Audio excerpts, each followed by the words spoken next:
everybody. Dr. Court here, coming to you from Destin, Florida, bringing you another 90 seconds of knowledge. I'm in Destin here to speak at the Florida Chiropractic Association Panhandle event, where they expect upwards of 700 people, so we're very excited about that. We had an idea that because we're here in beautiful sunny Florida, that we would be talking about vitamin D. And I happened to read an article last night about the benefits of vitamin D, and so I'm going to read some of the high points about vitamin D. First of all, this study was, they reviewed some studies over in Europe, and they found that just over 70% of people in Europe were vitamin D deficient. That's a lot of people. And they concluded that even the people that were living in sunny areas were vitamin D deficient. So even though we're here in beautiful sunny Florida, doesn't necessarily mean we're not going to be vitamin D deficient. Some of the interesting statistics that they found were that overall mortality rate is lower with adequate vitamin D levels, and low levels increase the rate of mortality in general by 2 to 5 times.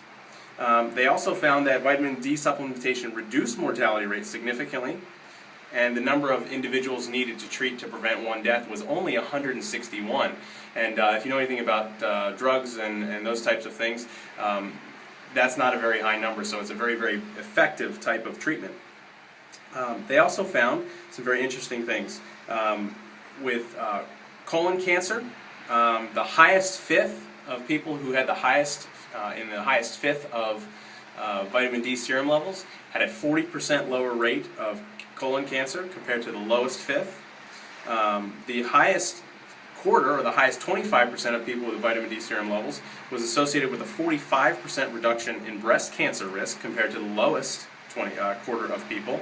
And vitamin D supplementation reduces the risk of diabetes by 24% for every 10 level increase in serum levels. So if you go from 10 to 20, you get a 24% reduction in diabetes. If you go from 20 to 30 in your serum level, you get another 24% reduction, and so on, and it continues up.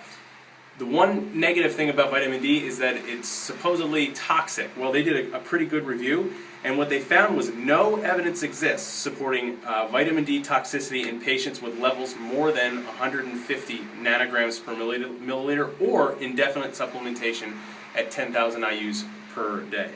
So it's very, very important that we realize that it's not a very toxic substance. It's something we can take a lot of, and we need a lot of. If you have any questions, let us know. We're going to spend the next couple days in Florida to get ourselves some vitamin D, and we look forward to hearing from you.